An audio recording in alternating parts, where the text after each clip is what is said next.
Why? Hello and welcome everybody. Also good morning. You'll notice by the video here and the character that this character is now very different compared to the regular Righteous Fire build.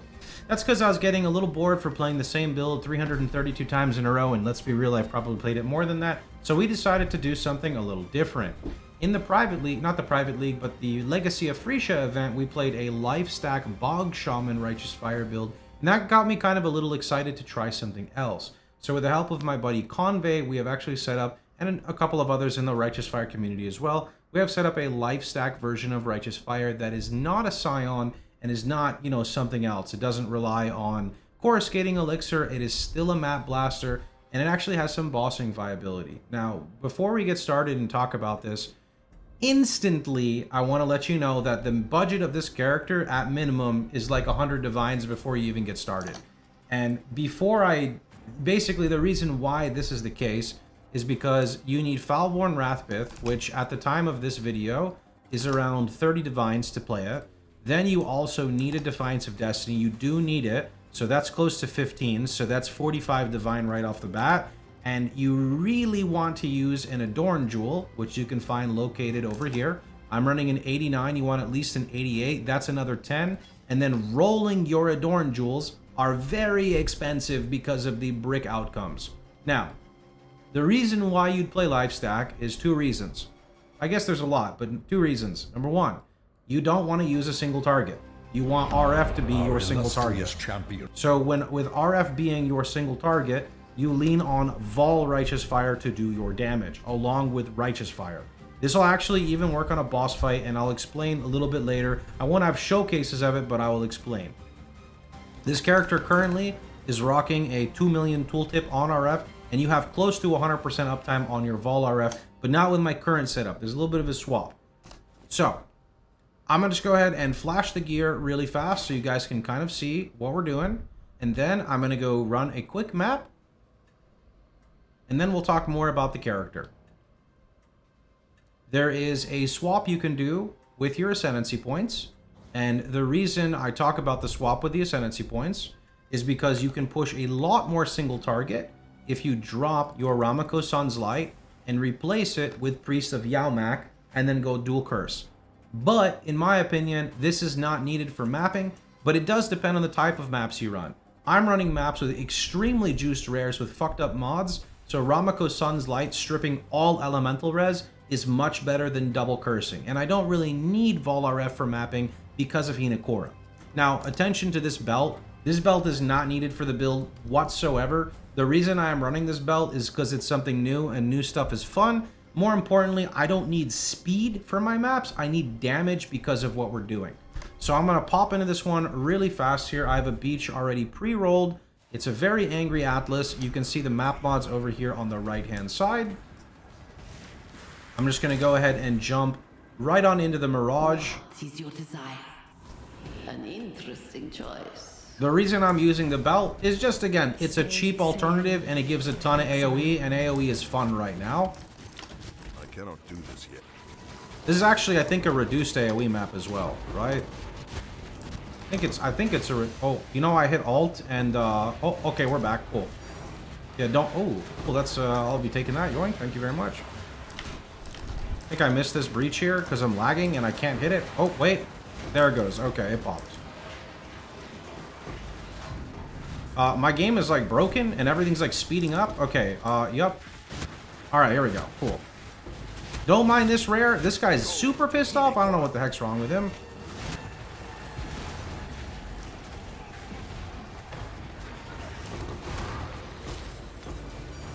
Oh, just be taking that real fast. Don't mind. For people curious on the Atlas command, or the Atlas, I made a video on this. You can find it on the channel. It's the previous video. You can just go look at that if you're curious on the Atlas. It is very dangerous, very rippy, and will definitely cause your character to die. So just FYI on that. It's nice currency, though.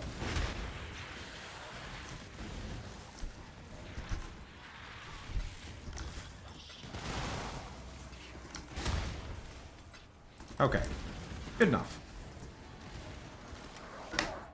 Alright, now let's talk about some important swaps, as this is kind of a big deal in my eyes. So, To set up the single target swap for this character, here is what you have to do.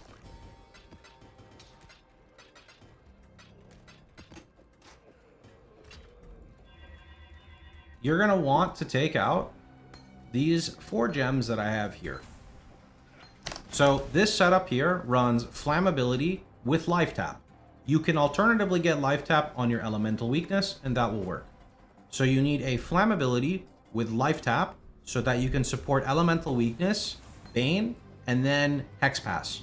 Hex Pass support makes it so enemies affected by curses cannot deal crits, but more importantly, you can also apply it to hexproof enemies.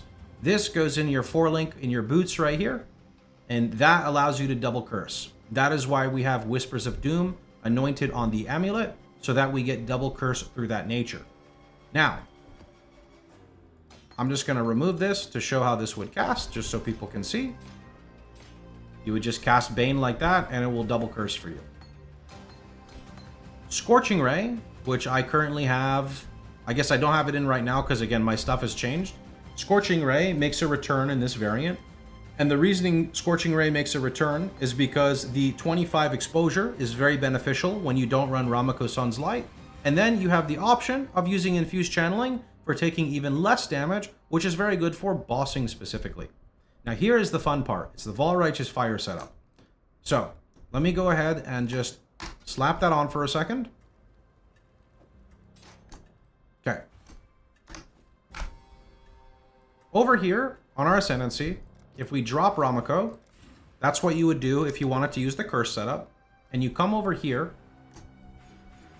This right here is Priest of Yalmak. If you look at the bottom right, you can see my Vol Righteous Fire charging up. So now we can activate the Vol Righteous Fire. Now pretend we're bossing, right? You can see the uptime on the Vol Righteous Fire on how quickly the souls fill up. And this Vol Righteous Fire does very good damage. It does very good damage because if you look at your own Righteous Fire, your Righteous Fire is doing 2 million. And then you get the option of also hitting the Vol Righteous Fire, which you don't really have to worry about on the sustain font because you're using Defiance of Destiny. So that means when a target hits you, right, you're instantly going to heal that life up. So that is kind of what sets that up. Now, again, the belt, definitely not needed. It's just because of the content I'm running. But I thought that maybe you guys would be a little bit interested in kind of seeing something like this. So I'm going to take another glance and kind of showcase everything now that we got through the mechanics. So I'm currently using my punishment setup because I am not using the dual curse setup because of the maps I am choosing to farm. So I am sticking with my Ramako. I'm currently using a budget helmet. It just has burning with more Ellie, kind of like the OG way we used to craft. And that's so you can get your pseudo 6-link for your Righteous Fire. So that's Swift Affliction, Righteous Fire, Ellie Focus, Life Tap. There's no imbue because you want Vol RF. The mandatory Foulborn Wrathpith, I got Flesh and Stone, Purity Fire, Malevolence here. It needs to be Foulborn for the increased dot. Mandatory Defiance of Destiny. It doesn't need a 20 roll, but you need this. Comb's Heart. Now, one nice thing is you can use the Volatile Vol Orbs to try to get over 1k life, which is very cool. This is the Cogwork Ring from the previous craft. When I say previous, I mean we use this in both versions. Although you would be better off with like a Misted Ring for like life stacking per se, this is just something that gets me by right now because it used it in the previous character and works on this one as well. Mirror it with your Calandras. Boots. No Annihilation approach here because we need regenerate. You can use Annihilation, but this gives you a lot more sustain and it gives you life. And you can also fix some holes with it. I'd actually prefer to have like Onslaught on here instead of the movement speed. So like movement speed and Onslaught, that'll just make me go faster and it'd work well with the belt. And gloves are like your standard RF gloves. One thing to note is you don't want any attributes with this build. That is because you are utilizing Supreme Ostentation for 2 reasons. Number 1, Dexterity for Swift Affliction sucks, and Wrathpith takes 160 intelligence. That's kind of a lot. So instead, you can come this way here. You can plug in your Elegant Hubris, which gives you Supreme Ostentation. And if you look for one with an Endurance Charge seed, then you don't need to get Endurance Charges via your Anoint. You simply gain them every time you've been hit, and that just triggers all the time. There's other seeds where you can get beneficial nodes here, but we're not going to go into that. By doing this, you get to tattoo regeneration on every single one of your nodes if you choose to. I'm currently using a Foulborn Red Dream, and I genuinely don't think it's worth it. It's good in the regular RF build. It's not good when you go adorned, because when you're adorned setup, all of your jewels want to kind of look either like this to achieve your maximum res cap that you can see here, or you want them to look like this for fire damage over time and life. These are very important.